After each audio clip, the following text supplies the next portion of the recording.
Bonjour à tous, j'espère que vous allez bien. On se retrouve pour une nouvelle vidéo sur la chaîne et dans cette vidéo, on va voir comment créer une association agréée de sécurité civile. Alors on perd pas de temps, c'est parti, let's go!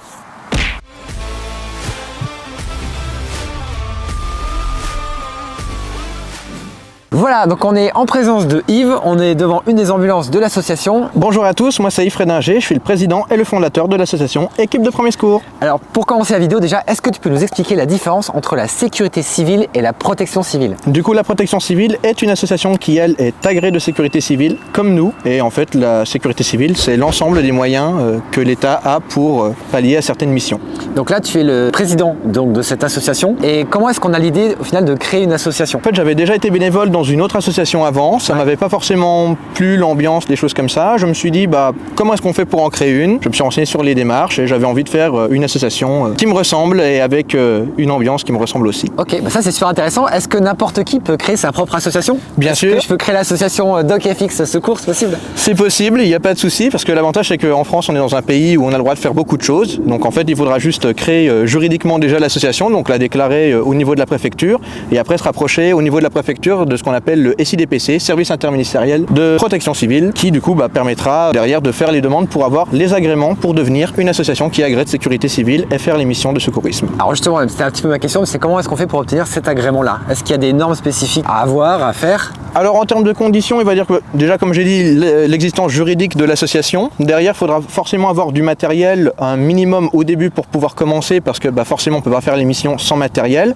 Oui, il y a un minimum exigible. Voilà, c'est ça. Il y a aussi un certain nombre de personnel qu'il faudra avoir pour pouvoir que l'État ait la garantie qu'il y ait bien les missions qui soient suivies correctement. Combien de personnes? On va dire que en fait tout va dépendre des agréments. Il y a plusieurs types d'agréments en fait en fonction de ce qu'on veut avoir. Chez les postes de secours qui peuvent par exemple se faire à seulement 2 personnes. Donc là on va dire que si tu as une équipe de 4 ou 5 personnes, ça peut aller. Okay. Mais majoritairement nous les dispositifs on les fait à 4. Donc forcément pour avoir un roulement, parce que c'est du bénévolat, tout le monde n'est pas forcément disponible en permanence, et il faudra donc derrière avoir quand même au moins une dizaine de personnes au minimum si on veut avoir quelque chose de correct, si on veut faire des plutôt gros dispositifs entre guillemets. Alors c'est ça que tu dis justement, c'est que c'est donc une association, donc c'est bénévole. Et comment est-ce qu'on fait lorsqu'on est bénévole comme ça, qu'on crée une association pour investir dans une ambulance comme ça, voilà.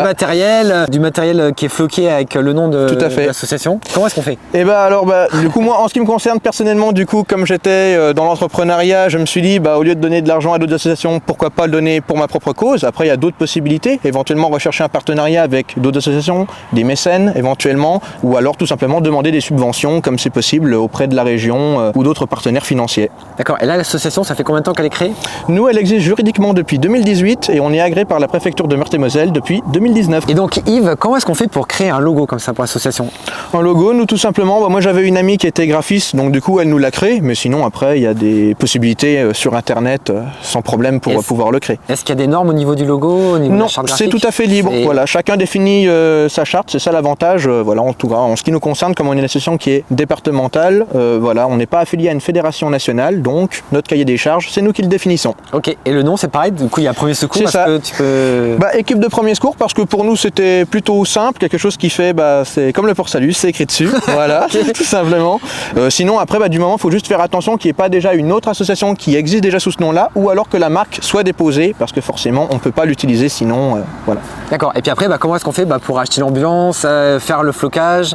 Pareil, est-ce qu'il y a des normes au niveau flocage qu'on peut mettre? Alors oui, il y a quelques conditions à respecter en ce qui concerne le véhicule. C'est bien marqué dans les textes comme quoi il ne doit pas être confondu avec les véhicules de secours public. Donc normalement une ambulance qui ferait trop sapeur-pompier ou trop SMUR, en ce qui te concerne, normalement ce ne l'est pas. Nous on a fait le choix d'avoir un véhicule qui est blanc, donc ça c'est une ancienne ambulance privée en fait qu'on a racheté tout simplement auprès d'une société d'ambulance privée. Donc l'avantage c'est qu'il était déjà aux normes. Nous en ce qui nous concerne sur l'associatif, on appelle ça un VPSP, véhicule de premier secours à personne, et non pas juste une simple ambulance. Donc il faut qu'il y ait au moins ce marquage là-dessus, le nom de l'association, et après pour le reste, la charte graphique est libre. Et le logo agréé sécurité civile? Ça c'est un plus qu'on a rajouté en plus, il n'y a pas d'obligation de le mettre. Nous c'est un choix en fait pour que on puisse être reconnaissable comme quoi on est est bien agréée de sécurité civile et que ce n'est pas une ambulance de transport sanitaire classique. Ok, d'accord. Et puis après, pour tout ce qui est l'équipement, pareil, il n'y a pas de normes spécifiques. En fait, vous faites floquer avec non, le nom, voilà. Et puis, toujours pareil, il ne faut pas que ça ressemble justement au secours public. Donc on ne peut pas s'habiller tout en blanc avec quelque chose qui pourrait ressembler à quelque chose comme une tenue par exemple du SAMU. Mais sinon après, voilà, il y a plusieurs fabricants d'uniformes. Voilà, en ce qui nous concerne, nous, ils sont fabriqués en Alsace par une société qui est spécialisée dans le textile pour les professionnels. D'accord. Et donc dans votre association, vous êtes combien de membres actuellement? Actuellement, il y a toujours un petit turnover parce que voilà, on a pas mal d'étudiants dans l'association, donc il y en a qui viennent pour les études, qui après repartent, mais on est en 30 bénévoles, on va dire, en moyenne. Ce qui est plutôt pas trop mal. C'est pas mal, on aimerait toujours avoir plus, forcément, parce que tout le monde n'est pas disponible tous les week-ends. Des fois, on a des gros postes de secours qui nécessitent la mobilisation de pas mal de bénévoles. Alors justement, c'était ma question un petit peu d'après. Quelles sont les missions spécifiques? Est-ce que c'est les mêmes missions que la protection civile, par exemple, n'importe quelle association, ou est-ce que vous avez des missions que vous ne pouvez pas faire, ou est-ce que vous pouvez tout faire? Du coup, pour les missions que nous on a, c'est celles pour lesquelles on demande l'agrément auprès de la préfecture en ce qui nous concerne. Donc nous, on a 3 missions. Nous avons les premières, c'est tout ce qui est opération de secours aux personnes. Ça, c'est ce que notamment qui nous permet d'intervenir dans le cadre du plan Orsac, en cas de situation majeure sur notre département, où il y aurait une carence, par exemple, des secours publics. Voilà, malheureusement, on ne le souhaite pas, mais un attentat, ça peut être voilà, une catastrophe ferroviaire ou routière. Le deuxième, nous, que nous avons, c'est ce qui est soutien aux populations sinistrées. À ce moment-là, c'est par exemple, s'il vient y avoir des inondations, quand on est en période de Covid, voilà, pour apporter des denrées, reloger des gens éventuellement dans un centre d'hébergement d'urgence. Et l'autre agrément dont nous disposons, c'est tout ce qui est dispositif prévisionnel de secours, ce qui fait 95% de notre activité, puisque forcément les 5 autres % sont des missions d'urgence qu'on ne peut pas prévoir à l'avance. Et là, c'est tout simplement répondre à une demande d'un organisateur sur une manifestation, soit sportive, soit culturelle, pour mettre en place un dispositif où on vient avec nos bénévoles, notre matériel, pour répondre préventivement aux victimes qu'il peut y avoir sur ce type d'événement. Ok, c'est vrai que c'est vraiment très complet comme type de mission.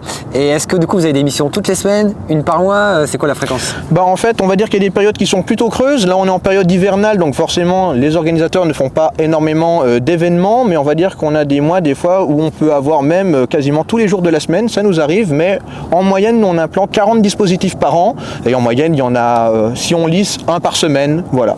Et pour ces missions spécifiques, là, Yves, est-ce que tu peux intervenir sur toute la Lorraine ou toute la France, ou est-ce que ça reste cantonné juste à un village ou à une... Alors, nous, ce qui nous concerne, nous, on a un agrément qui est départemental, donc on intervient sur l'ensemble du territoire de la Meurthe-et-Moselle, où il y a déjà suffisamment à faire à notre niveau, mais il est possible, si tu as d'autres associations dans d'autres départements, de les regrouper pour avoir un agrément soit interdépartemental, et si tu es vraiment présent massivement au niveau de la France, avoir un agrément national.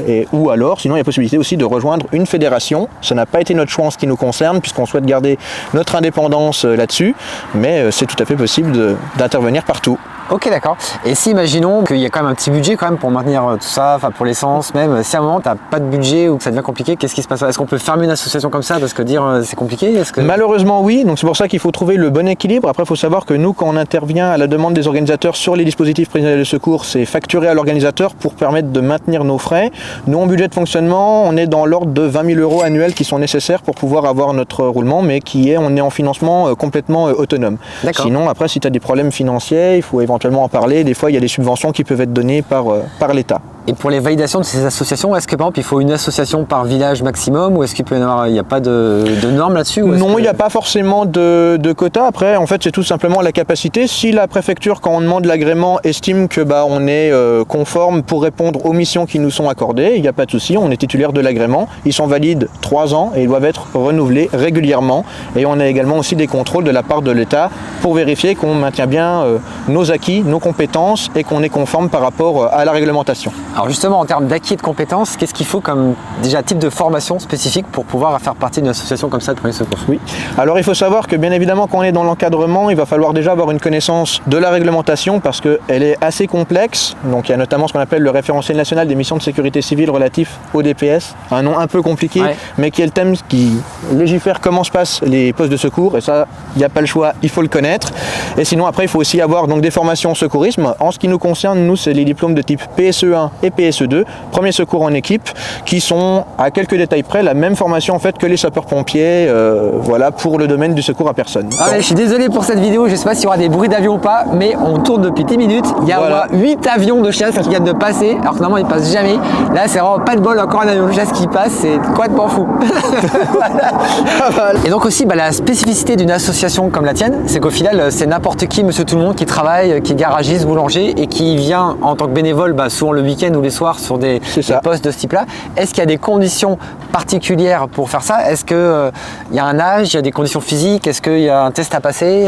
Alors non, juste pour les diplômes par contre, normalement il faut 16 ans pour pouvoir passer les diplômes. Nous à notre niveau par contre on ne prend pas de mineurs parce que c'est un petit peu compliqué à gérer pour avoir les autorisations.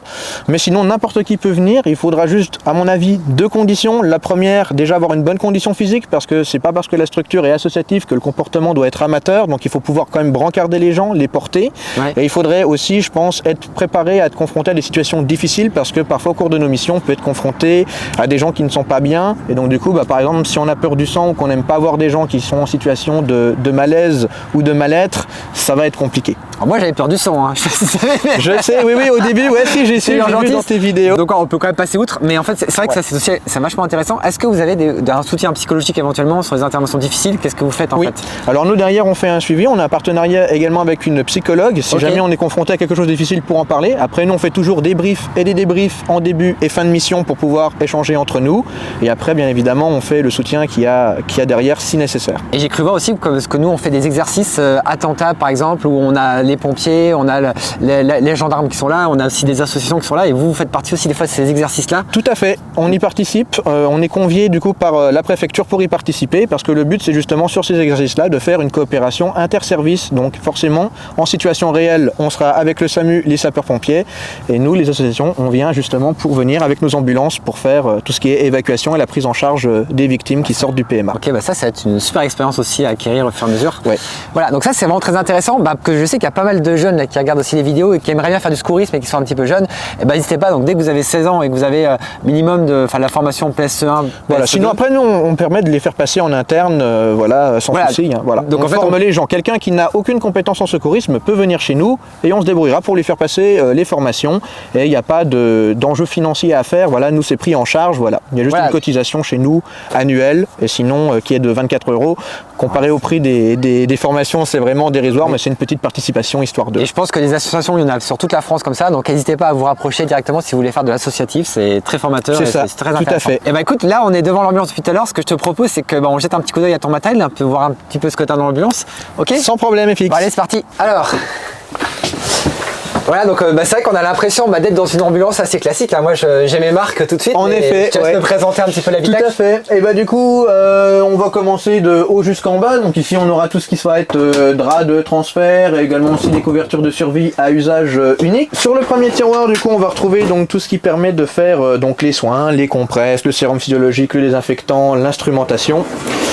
Sur le tiroir qu'il y a en dessous, tout ce qui est environnement stérile, donc champs stériles, gants stériles, des bandes, poches de froid. Ok. En dessous, tout ce qui va être donc prévention ou malaise, sac vomitoire, haricots. Des boules caisses. Voilà, des boules caisses parce que des fois on fait des festivals de musique et ça fait mal aux oreilles. Et la prévention c'est important. Exactement. Ensuite, tout ce qui va être donc pour tout ce qui est protection, gants de protection, Charlotte sur blouse, Covid est passé par là, tout ce qui est risque infectieux.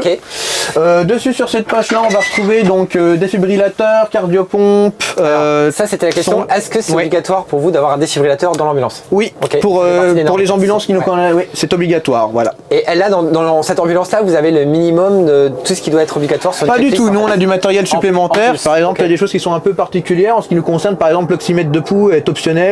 C'est inconcevable pour nous de ne pas avoir d'oxymètre de pouls. Ok, c'est intéressant. Donc nous c'est un choix qu'on l'a fait.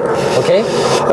Sinon du coup on a aussi un scope, matériel qui est un peu inhabituel, mais voilà, donc qui permet de faire CG de surveillance, pas complet. Donc ça c'est pas obligatoire non plus? C'est pas obligatoire non plus, c'est notre choix à nous d'en avoir un sur ce véhicule là. On a aussi des casques de protection parce que des fois on fait des postes de secours comme du motocross. Donc du coup voilà, on a des casques. Ça c'est obligatoire aussi? Non, c'est facultatif. Voilà. Donc tout ce qui est là au final c'est tout ce qui est là, voilà, c'est du plus. Par contre, le kit bilan qu'on a ici, donc tensiomètre et tout ce qui s'ensuit, bien évidemment, il faut bien qu'on puisse faire un bilan. Donc ça l'est. Voilà. Ok, et puis après, je vois que tout est étiqueté en fait tout comme une ambulance classique. En fait, c'est des kits particuliers pour, voilà, on a membre sectionné, AES, accouchement, SMV, hémorragie, donc toute la partie oxygénothérapie pour apporter de l'oxygène à nos victimes. Et ça, c'est quoi ça? Ça, c'est un drapeau en fait, parce que c'est obligatoire quand on est en poste de secours pour pouvoir le signaler. Donc dessus, il y a marqué, il y a une badge dessus et c'est marqué en fait poste de secours et first aid en anglais pour qu'en fait il soit reconnaissable. Donc voilà, donc ça monte à 3 mètres de haut et comme ça on est reconnaissable. Vous avez votre drapeau. Voilà, parce que des fois on n'est pas dans l'ambulance, on est dans une tente et il faut forcément que les gens sachent comme quoi on a un poste de secours. Donc du coup ici tu as une bouteille d'oxygène quand même. Elle est là en fait, en ce qui elle est dans le sac. Parce que nous ce qui est particulier c'est qu'on a besoin que seulement d'une B5 à 1000 litres. Il y a juste que si par exemple on fait du renfort SAMU, à ce moment-là, on rajoute une B15 en rab pour avoir de l'O2 en plus. Ok, voilà. Donc là elle est directement dans votre sac, directement. Hop. C'est ça. Voilà. Et donc vous avez un deuxième sac aussi d'intervention. Tout à fait, voilà. C'est celui-ci, donc on va retrouver l'essentiel du matériel qu'il y a dans l'ambulance. On va retrouver les pochettes classiques habituelles avec tout le matériel. Les pochettes classiques, c'est ça. D'ailleurs, j'ai déjà fait une vidéo YouTube aussi sur plus en détail pour ceux que ça intéresse sur la vidéo sur le sac ambulancier. Donc je mets le lien en haut. Pour terminer la vidéo, Yves, est-ce que tu as un site internet de l'association? Tout à fait, nous c'est tout simplement www.secouriste.fr. N'hésitez pas à poser des questions en commentaire, on y répondra avec grand plaisir. Comme d'habitude, bien sûr, pensez à mettre le petit pouce pour soutenir la chaîne, ça fait vraiment super plaisir. Merci Yves, c'était vraiment super cool. Merci FX d'être venu. Et puis n'hésitez pas à rejoindre de l'associatif si l'envie vous donne. A plus, salut.